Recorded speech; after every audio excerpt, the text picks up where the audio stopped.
Please help me welcome therapist Vanessa Morgan. Hi. We have to teach people as relationship therapists how to be relational even when you don't feel like it. And sometimes just the question can be an act of love. Just the curiosity. It's like the nicest thing you can offer someone is your presence, your curiosity, your attention. So many things are symbolic. Gift giving is one way to kind of demonstrate that I know you so well that I got this thing because here's how I think it could fit into your life. I thought of you. You were in my heart and my mind, even when you weren't there. What do you see in your practice that prevents this from going well, or where are the hiccups happening? I think it's mostly in the management of the anxiety around it. If you had one main takeaway for our audience today, what would it be? Slow down. Slow down in your relationships. Couples could avoid so many fights if they just kind of could name, hey, I'm really upset right now. I want to hear what you have to say. Let me get in a better space and I will come back to you. Hey everyone, welcome back to another episode of the Blissy Experience. I'm your host, Ariana. As you know, this podcast is dedicated to all things getting your best sleep when it comes to sleep hygiene, routines, even, how you can incorporate a beauty routine into your sleep. But also, we've talked about how these silk pillowcases make great gifts. And today's episode is a really cool, unique conversation with a relationship therapist. We're going to get into the act of giving gifts as a form of love and also just how to show up as your best self in a relationship. Please help me welcome therapist Vanessa Morgan. Hi. Hi. So tell me a little bit about your background and what sets you apart as a therapist. So I've been studying relationships for the last 15 years.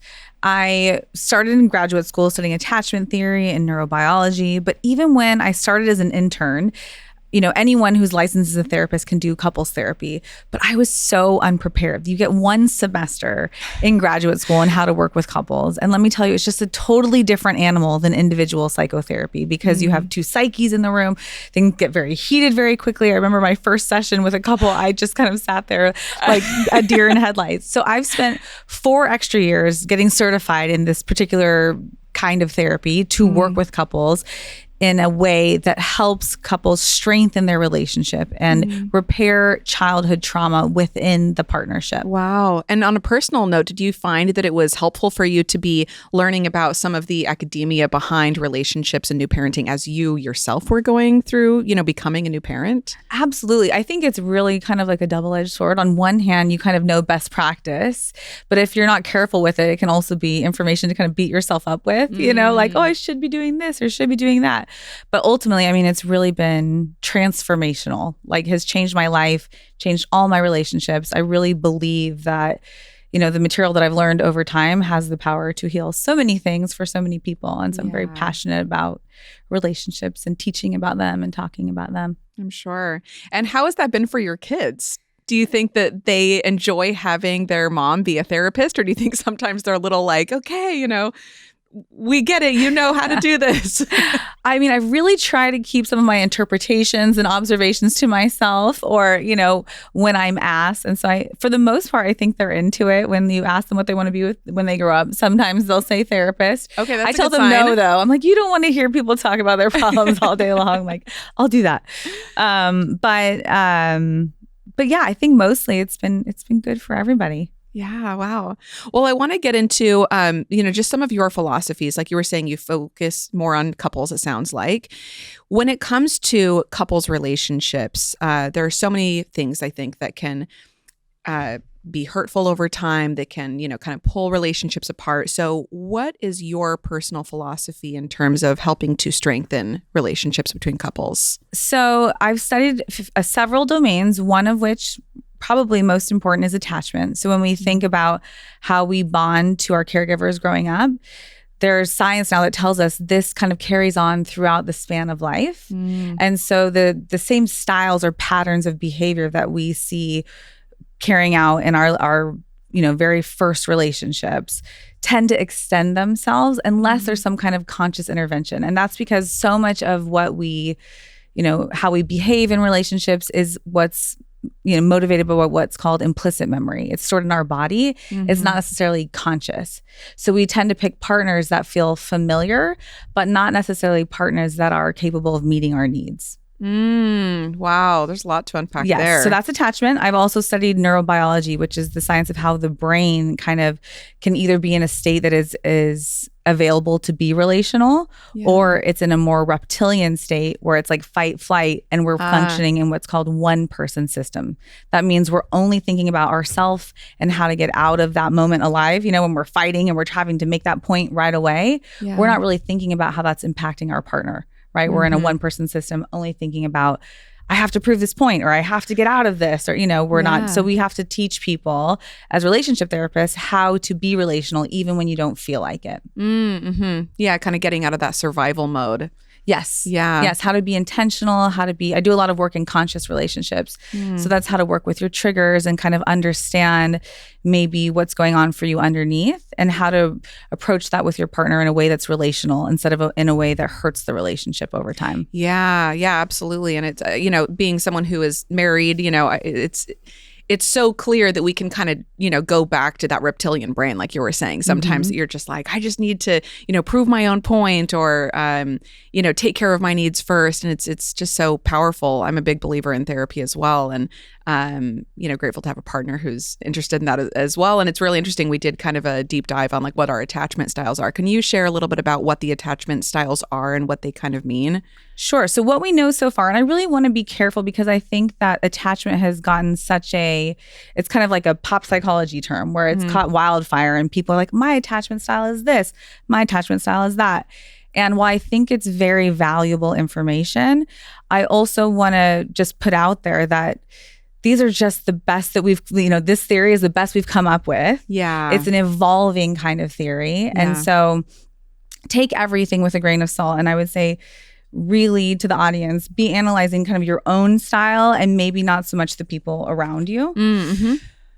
Just so that we're taking this information in responsibly and sharing it responsibly. Yeah. So there's 4 categories. There's secure, which it means that they've had parents or caregivers that were attuned to them. They saw them, they were helpful in terms of regulating emotions, and they had pretty much a happy childhood, right? They maybe, you know, some little trauma, but nothing big. Then there's the anxious category. So these are people who really seek proximity in relationships, and they're very concerned with abandonment, or, you know, they're like, did my breath smell? Is that why they're not calling me? They're kind of very hard on themselves in relationship, and they don't have a lot of healthy entitlement when it comes to relationship. So we think of, like, in psychology, entitlement could be a bad word, right? Right. But healthy entitlement is really important in relationships because it's what lets you kind of have good boundaries around what works for you and what doesn't. Yeah. Then we have a category called avoidant.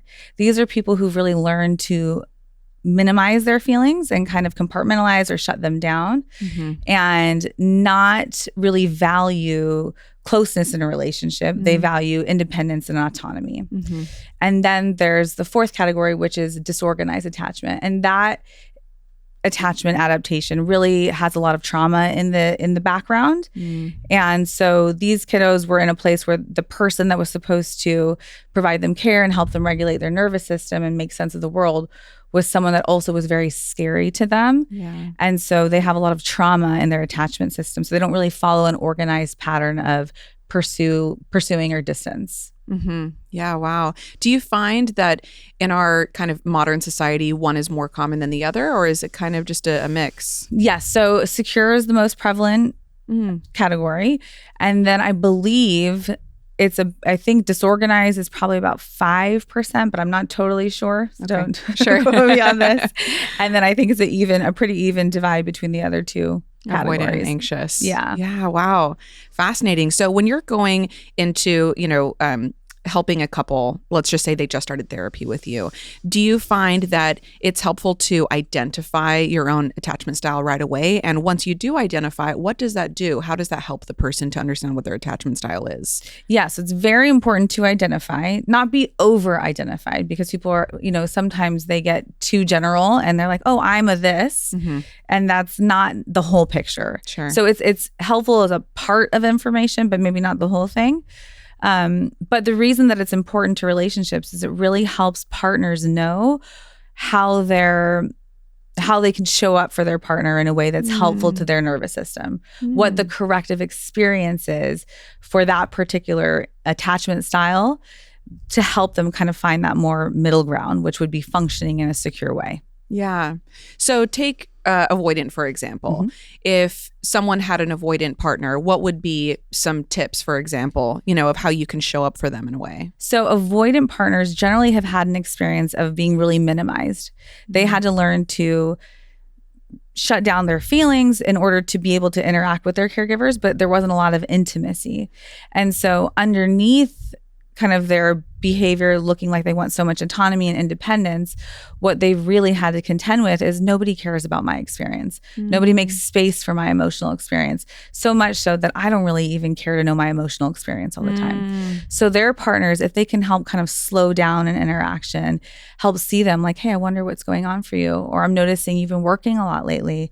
Or, they kind of like can show and demonstrate curiosity instead of what most people tend to do when someone's distancing is get mad and angry to try to draw them back in. Right. For someone who's avoidant, that's going to kind of push them further away because it reinforces that belief that nobody cares how I feel. I'm being exploited. They're using me to, self-soothe, but they're not caring about how that impacts me. Yeah. Or just at the very least, they're pushing me away for feeling the way that I already feel. So it's going to make me feel even more distanced. Right. Or they don't have really great regulation skills on their own. So they're not going to know how to metabolize a partner's anxiety or anger. Right. So a lot of times when the partner can learn to do that for themselves and show up in a way that is relational, that really helps the relationship. Yeah.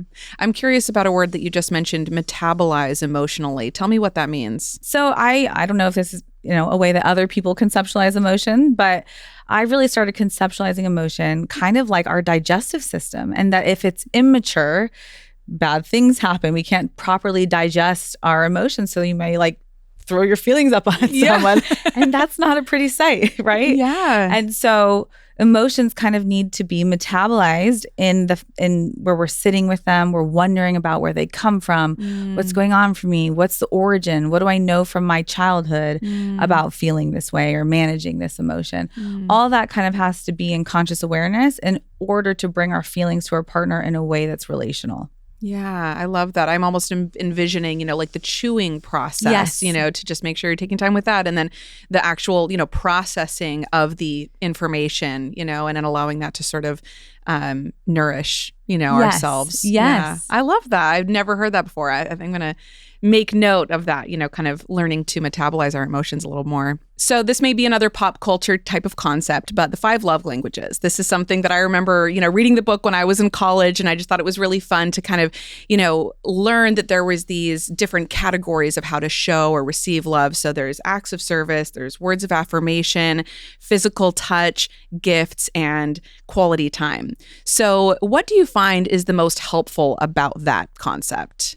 I think it's really this idea that we need to learn our partners, right? We need to kind of approach things in a mindful way with new eyes. We can't just assume that the way our family did something is the way that our partner wants to do things. We kind of have to build a new culture with our partner and kind of communicate what are the ways that I can be with you that make you feel loved and cherished and cared about rather than just assuming or, what we've internalized from our own childhoods.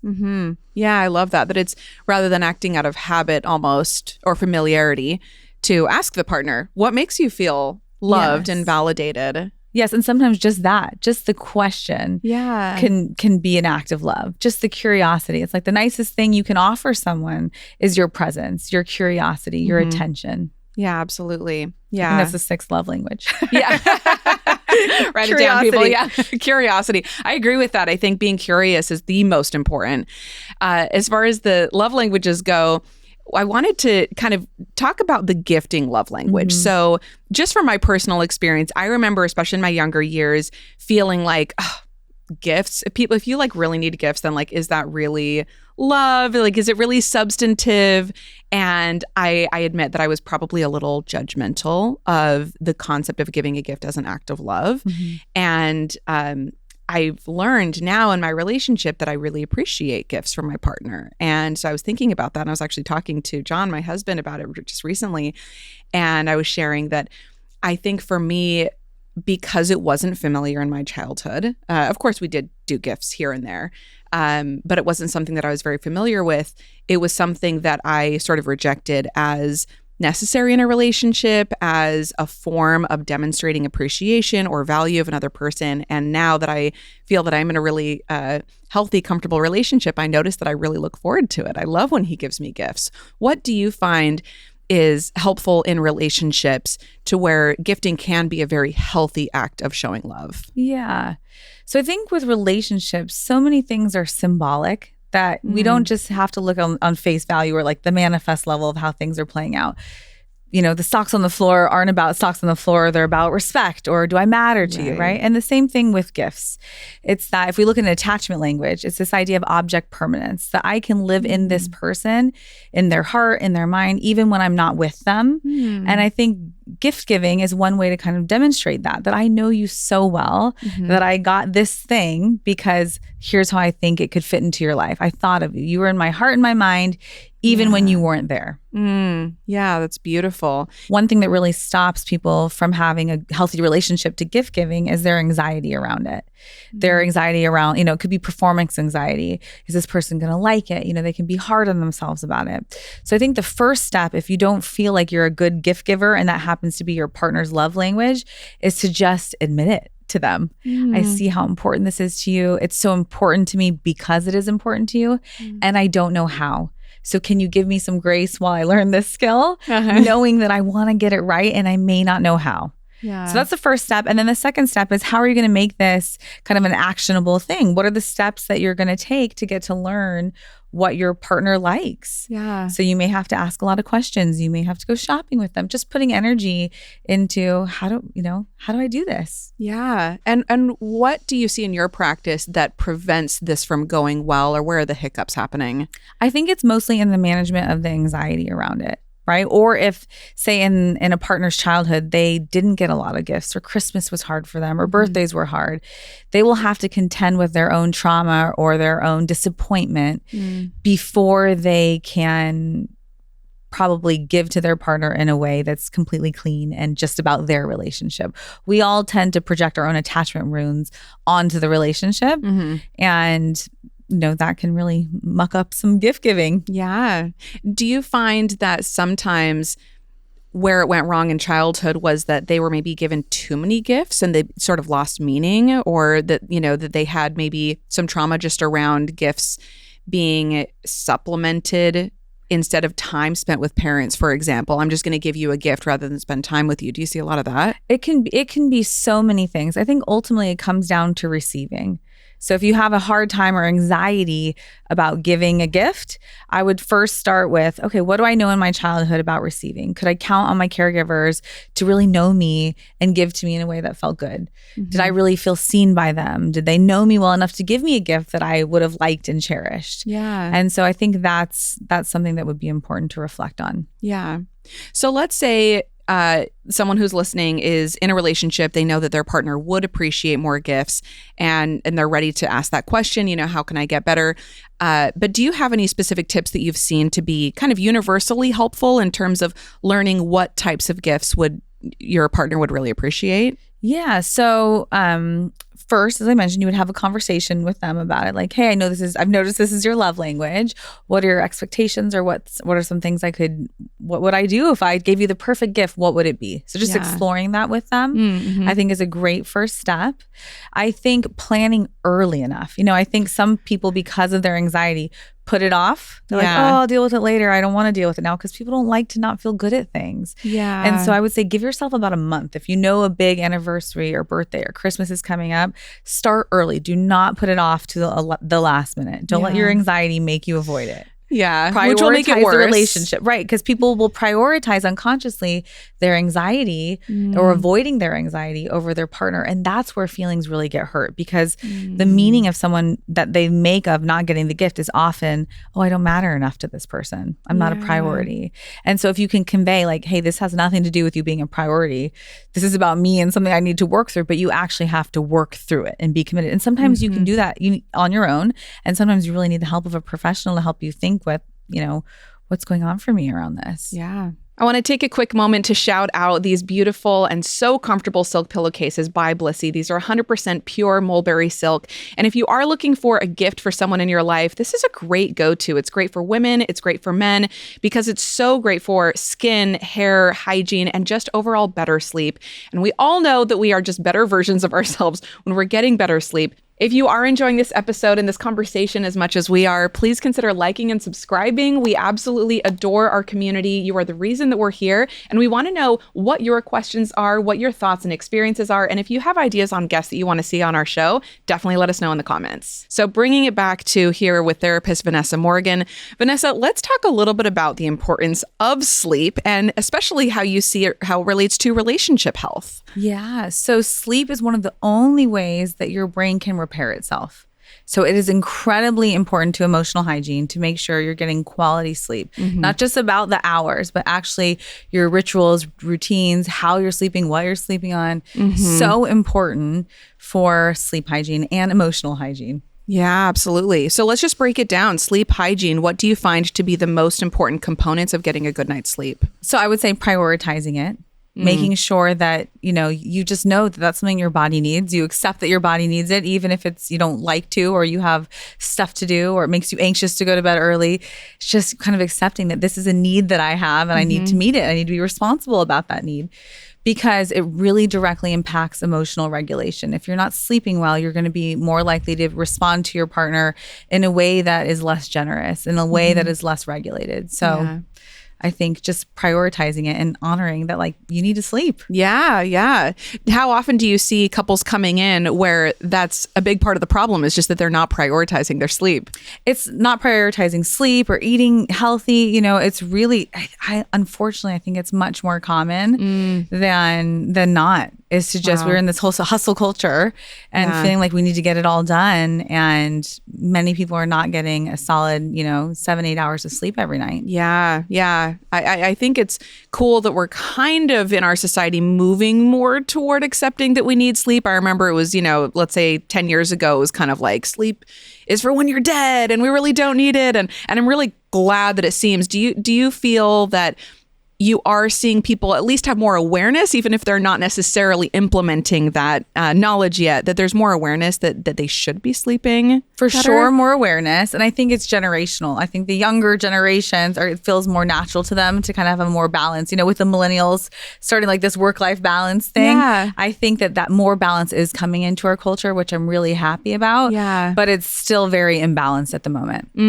Yeah.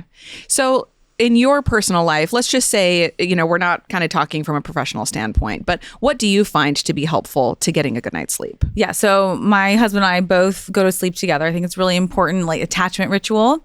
So when you, fun little side note, when you are going into sleep, it's a separation. Right? You're going from a conscious state to an unconscious state. And so every interaction that you have with your partner that is around separation or reunion activates the attachment system in the brain. And so when you're going to sleep, that's why people say, don't go to bed angry.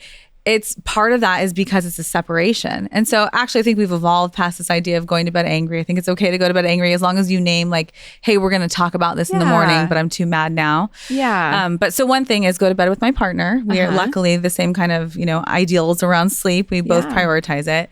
2, really just making sure that your bedroom is a very comfortable, very sleepy place. You want to make sure you feel comfortable sleeping. I personally take supplements. I take magnesium every night, which really helps me sleep. I'm trying to think if there's anything else that I think. What about just a routine, a wind down routine? Yes. And I think not being on our phones, not talking about things that are very emotionally evocative, kind of having boundaries around our sleep time routine is very important. Yeah. Almost kind of a safe space. Yes. And just honoring the circadian rhythm. Right. That has a lot to do with emotion regulation as well. I want to dive a little deeper on what you were saying about this idea of going to bed together and preparing for a separation. This is the first time I'm hearing about this idea, but I know people personally who always go to bed at different times, and it just has to do with, I guess, their sleep rhythms. I know just in my personal life, I really have become pretty dependent on going to bed at the same time as my partner, and that if let's just say he has a lot of work and I have an early morning the next day, it really would make sense for me to go to bed early. And I really resist it. So what is it that's so valuable about going to bed at the same time, even though you're going to, like you said, you're going to separate anyway? Yeah, I think it's just like anything in coupleships. You want to be kind of mindful about how it impacts your relationship. So couples don't necessarily have to go to bed, together at the same time. Mm-hmm. But even just having some kind of ritual around you tuck your partner in, or if you're going to stay up, just kind of honoring this is a separation that can kind of stir some anxiety between us. Because a lot of people do fight about not going to bed at the same time, or my partner will stay up all night watching TV, and it is a source of stress for relationships. So I think there's no one right way to do it. Mm-hmm. As long as it's talked about and it's honoring both needs of the coupleship. Yeah. Well, let's talk about how, if you're not getting enough sleep, it can impact the relationship. What are some red flags to look for if you're seeing that you're dysregulated either in your personal life or maybe in a relationship and it might be tied to sleep? How would you kind of identify that might be the problem? Yeah, so the first thing that comes to mind is just irritability. If you notice yourself just feeling kind of enraged by something your partner would say, and you're like, it's just a messy counter, or they just said something. So that idea that you're feeling less resourced, that's probably a good red flag to look for. Is like, why am I kind of having this strong reaction when maybe it's not proportional to what is happening? Yeah, so that could be a good opportunity to ask myself, did I get enough sleep? Yes. And then just feeling energy. Like, do you have enough energy to give your partner attention, to ask them questions, to demonstrate curiosity? I think oftentimes in psychotherapy, we misattribute childhood trauma to being the sole cause of distress in relationships. And sometimes it's nutritional. Sometimes it has to do with sleep. It's more than just trauma, right? Yeah. It's how resourced we are, how much ATP we have to kind of give in our day-to-day interactions. So it's a big part of it. You mentioned ATP. What is that? Basically, it's like the energy of a cell, how much energy you have to put into anything, whether it's working out, your relationship, your job. All these things are greatly affected by diet, nutrition, and sleep hygiene. Makes total sense when you think about it. Let's talk a little bit about the nutrition component. How can that impact relationships? Yeah, so inflammation occurs all throughout the body, and it can occur in the brain, and it really makes you less resourced when it comes to metabolizing, like we talked about, emotions. Yeah. I know hangry, right, being a term, and that's very real. Yes, blood sugar. Yep. Blood sugar is a big thing when it comes to nervous system regulation. Yeah. It can really make you feel anxious or depressed. And I think it's, now that we're starting to get more awareness around how much blood sugar impacts our mood, I think you're going to see a movement towards people really taking more responsibility around their nutrition and how that impacts their mental health. Yeah. So let's talk a little bit about, and I know you're not a nutritionist, so kind of off the hook there, but just as far as what tips do you have for someone who's looking to maybe just like up their nutrition game? Because again, kind of going back to the whole, what's more popular now versus even 10, 20 years ago. And I know 10, 20 years ago, especially being a woman, there was a lot of focus on diet culture. And I think there was a lot of, fortunately, in some ways, rejection of that recently, where it was like, no, it's all about, kind of listening to my body and eating intuitively. And so now I feel like there's this opportunity to really learn about, okay, it's not about dieting, but it is still about nourishing your body in a healthy way. What's your take on how to approach nutrition to really enhance your life without having it be about, aesthetics or dieting per se? So I know you have an online presence and you're really great about posting about some of these topics that I don't think are talked about nearly enough. Tell me about them. Yeah, it's been such a wild learning curve. I knew that I wanted to do something more in my career than just one-on-one therapy. I have learned, I just can't stress enough how the tools that I've learned have completely transformed every relationship in my life. And the effect of that kind of just ripples throughout, right? So if I'm kinder to my husband, he's kinder at work. And then, so I just feel so passionate that, we as a culture, and I kind of mean a global culture, aren't conscious enough around our relationships. We don't necessarily understand what's going on for us or our partner in a way that is loving and really kind of understanding a bigger picture of what goes on between two people, or even bigger than that, right? And so I think that I'm hopeful we can start teaching in schools relationship skills, how to set boundaries, how to give empathy, because I didn't even know about empathy, like was a thing until I was probably 30. Yeah. You know, I didn't know someone was supposed to look at you and like have care for your experience. Like I came from kind of the paradigm of like, move on, you know? Yeah. And so it just changed my life so much. I really feel like it could change other people, you know, without trying to sound like I'm giving a beauty pageant answer. I really do think it has the power. We don't know what it could change if we all were more loving and kind and in our relationships. Yeah. And finding that balance, you know, like you were saying, it's about setting boundaries, but not letting the pendulum swing too far. Because sometimes I think that that's the misconception, is that it needs to be about protecting ourselves and watching out for ourselves and loving ourselves. And yes, that is a big part of it, but it's about considering others as well. Yes. So I want to see everyone go back to a culture of interdependence. When we lived in tribes and we were more agrarian, we did have that kind of collectivistic culture, right? Where we knew how to depend on each other. Now we've gone so rugged individualism. People have just lost the skill sets that they need to be in relationships. And it's not just about empathy. It's also about boundaries. You know, it's like this balance between two poles of how do I take care of myself and somebody else at the same time. And that is what's called interdependence. And that is what I'm hopeful that we're moving towards as a collective. Beautiful. If you had one main takeaway for our audience today, what would it be? Slow down. Slow down in your relationships. Couples could avoid so many fights if they just kind of could name, hey, I'm really upset right now. I want to hear what you have to say. Let me get in a better space and I will come back to you. Or, you know, wow, we're going really fast. I hear your point is really important to you. My point is important to me. How do we want to manage this? You know, really just slowing down the interaction when your brain starts to tell you, oh, we got to speed this up and I got to convince this person and it has to happen now. That's probably a sign that it's time to slow down. I love that. So when you feel that urge to just go faster, harder, it's actually a sign to do the opposite. Yes, that's your survival reptilian brain just trying to get through that moment. But it's like at the expense of long-term growth, at the expense of long-term safety. Wow. Well, where can we find you online? My Instagram is Vanessa Morgan Therapy. And I also have a website, Vanessa Morgan Therapy. Very straightforward. Awesome. Well, I appreciate your time, your insights, your heart. Really, I just feel so enriched by this conversation, and I know our audience does as well. So thank you, as always, to everyone for watching. This has been the Blissy Experience. If you haven't had an opportunity to check out the Blissy silk pillowcases, they really are a wonderful opportunity to gift those in your life. And most importantly, you know, just remembering to give the gift of your presence, of your consideration, and your love to others. So thanks for joining us today. I'm Ariana, and we'll see you on the next episode of the Blissy Experience.